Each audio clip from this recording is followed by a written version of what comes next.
Hello and welcome back to the channel. In this episode of the MRS project, we're going to be doing the battery relocation from the rear to the frunk. I'm going to be covering sort of my mounting solution as well as the wiring and getting everything sort of set up so that it's essentially just like the battery was in the back, only it's really in the front now. So let's get started on just getting a mounting solution and go from there.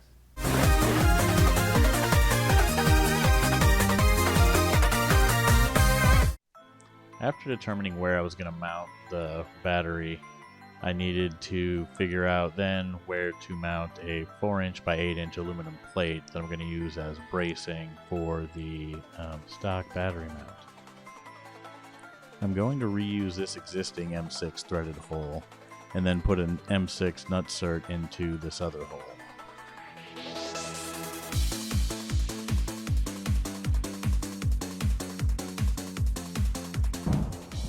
Now to drill 2 holes into the aluminum plate at the same positions as those other threaded holes.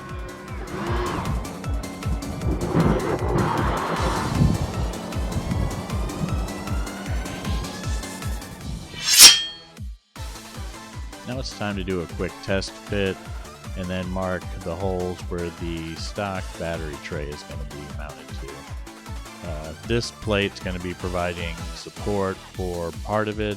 The other part of the battery tray will be mounted in another location on the cross member. There's an existing threaded hole there. Okay, holes are marked. Time to drill those holes out and then add some nutserts.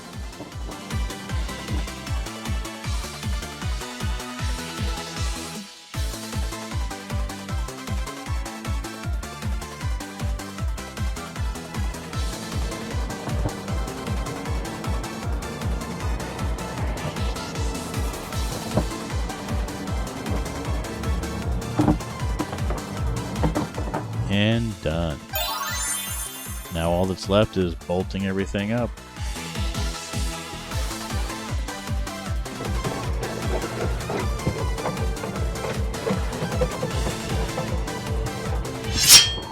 Alright, so first let's grab an end that's going to work well with this. This is 4-gauge, 3/8 ratcheting. These things work great.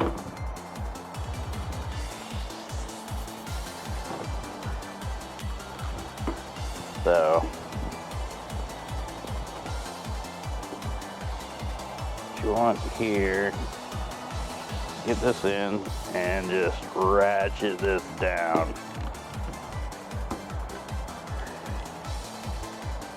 And ideally you do 2 points.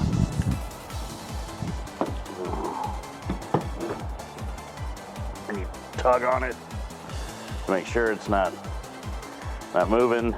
Then you have to say, of course, that's not going anywhere. Put your heat shrink on and heat it up. But we'll do that right after getting this side ready. A little less of the fibers there. Oh. Slide this over before we get started. I don't know why, since you saw me slide it on there and it worked pretty simple.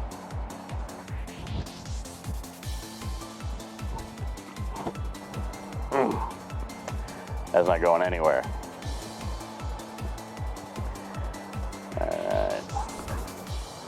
Well, now we go grab the heat gun, which I literally had to go grab because I forgot to put it over here with all the other stuff that I clearly thought through and had laying out everywhere. So, and this is just Trillmass, some super cheap heat gun from Harbor Freight.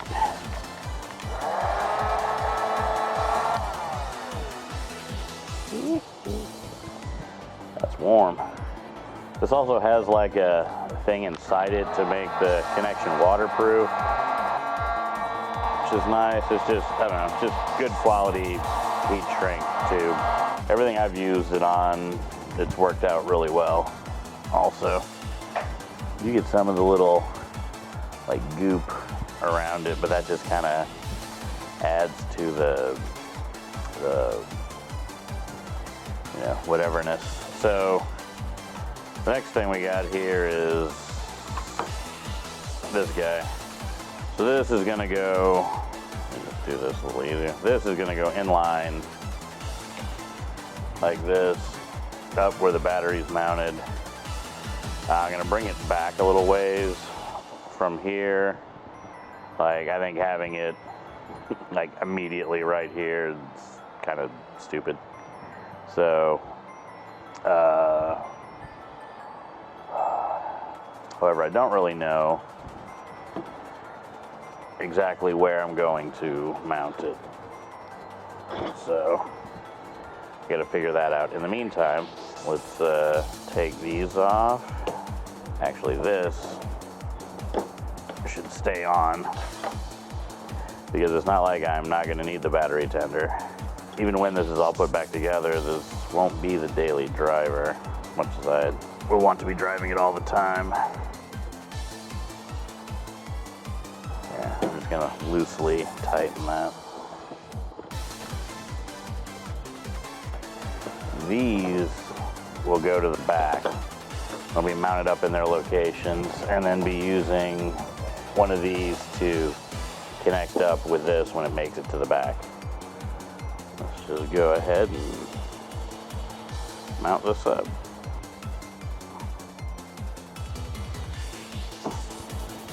And I'm using 4-gauge wire.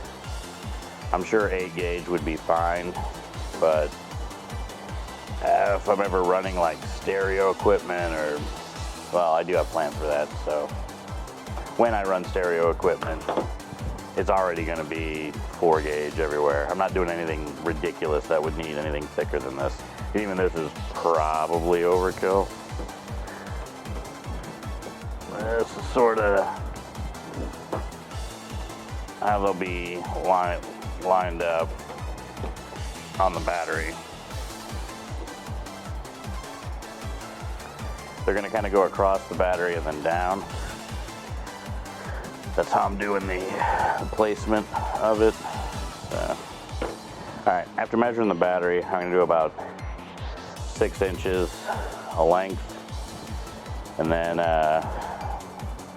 put the end on for one side, another end, and then we're going to measure going through with the rest of it. I'm going to need 2 more of those. It is very convenient to have like this kind of stuff on hand. Like if you're just starting this project, you have absolutely nothing. I don't know, a pack of these things isn't that much more expensive than just trying to buy a few of them. So I'd maybe just get them that way next time you're doing a project. You have them, which these are extras I'm gonna have around for a while, but I do stuff. I do enough random stuff, so I'll be using these in some capacity, whether for my car or helping out someone else.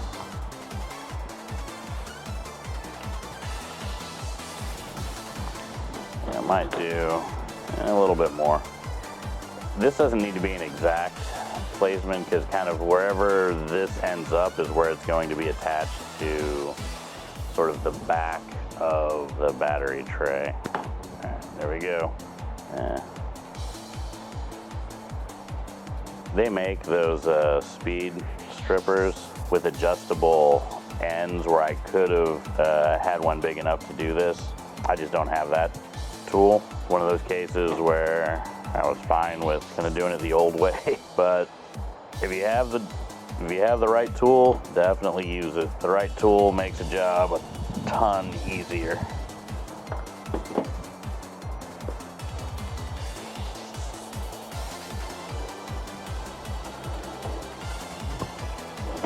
Oh, good.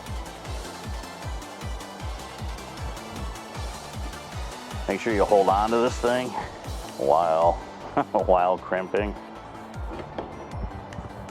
At least the first one, so you don't let the wire slip out and then You know, because that would suck. I'd end up losing a tiny bit. One side. I'm going to heat this up once I'm done with what I got to do to this one again, which is essentially what I just did before.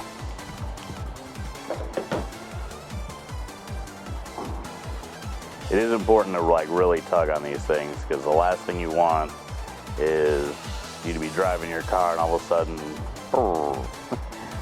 the whole thing just dies because the power went out. That would not be pleasant. Heat these guys up. I probably could have moved the heat shrink a little further up on that one, but I didn't, so it is what it is. Positioning the fuse itself under the terminals, like everything's connected, doesn't really matter. That's just, I'm doing that for consistency, I guess. Just make sure this thing's still gonna, all right. You know, it would have been a good idea to find out what size these nuts are and have a ratchet or wrench on hand. Oh, time to go find out. This one in particular happens to be 14 millimeter. If you're doing the same kind of thing on your project, have the wrench on hand or wait like I did and then just go find it.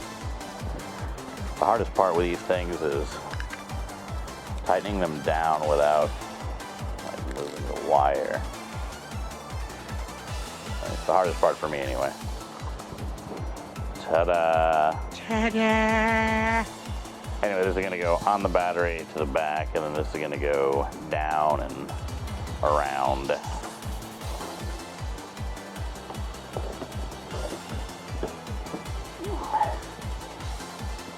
I'm using this cardboard underneath so I don't scratch up the top of the terminal, just so it looks nice. No other reason other than that, so just in case you were wondering. All right. So if you imagine battery whole thing tie down, these guys in the back, probably the best way to go about the next part is to just sleeve all the way up. I'm going to sleeve the whole length up to where these two are tied together, and then once you know where they're going to go, I'll back that off.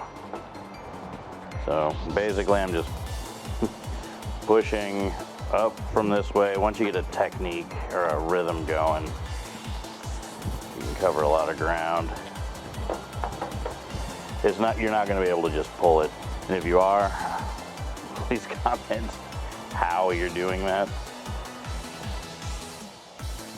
I guess this, I've never milked a cow, but maybe this is similar.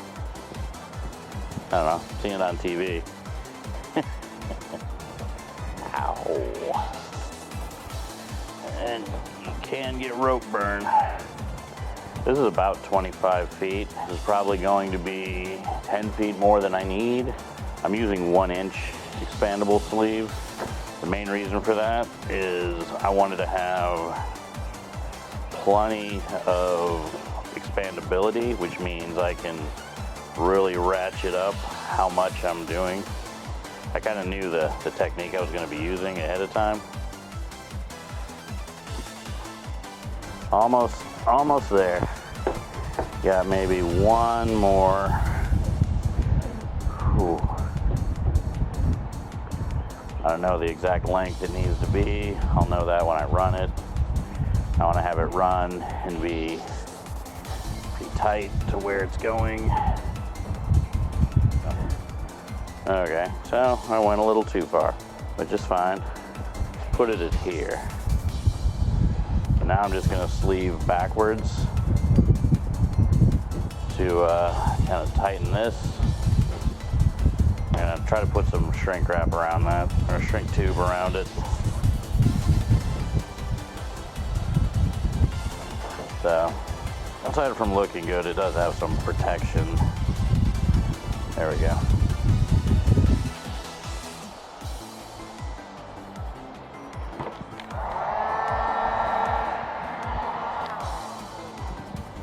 Now, let's run this to the back. figure out where all these things are gonna go, and get stuff bolted up, mounted up.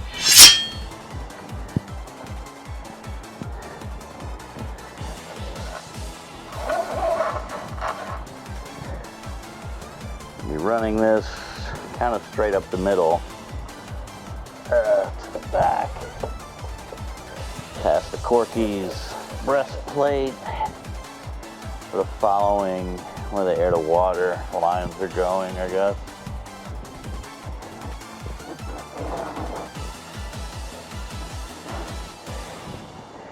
And it moved.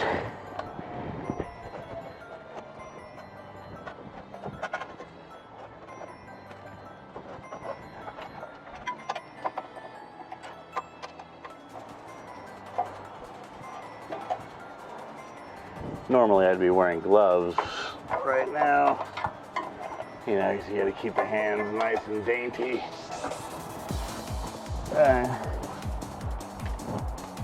Gonna make use this hole here with one of these clamps.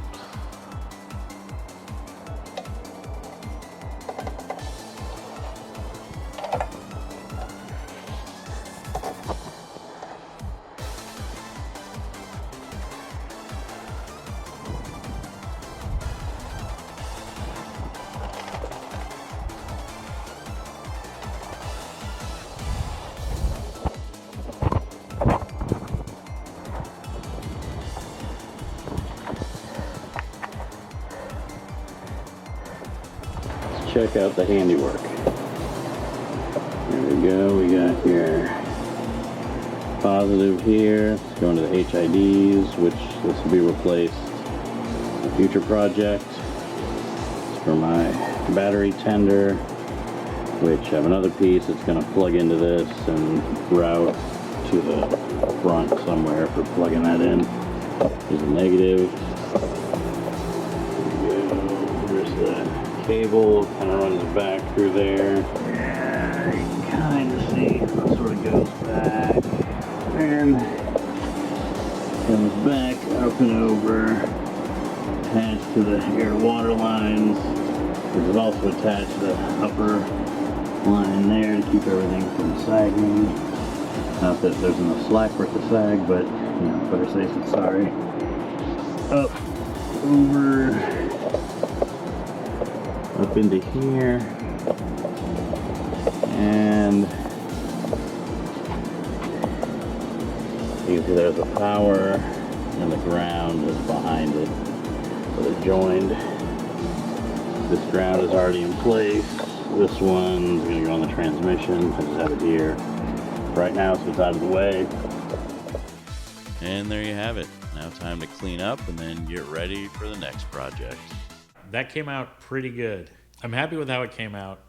I'm probably going to create some sort of shielding box for the battery. There's panels that prevent moisture from getting up into where the battery is now, but it could be sealed even that much more to make it that much better. Anyway, if you like this video, be sure to give it a like. And if you wouldn't mind, subscribe, ring the bell so you get notified when the new videos are posted. Thanks for watching.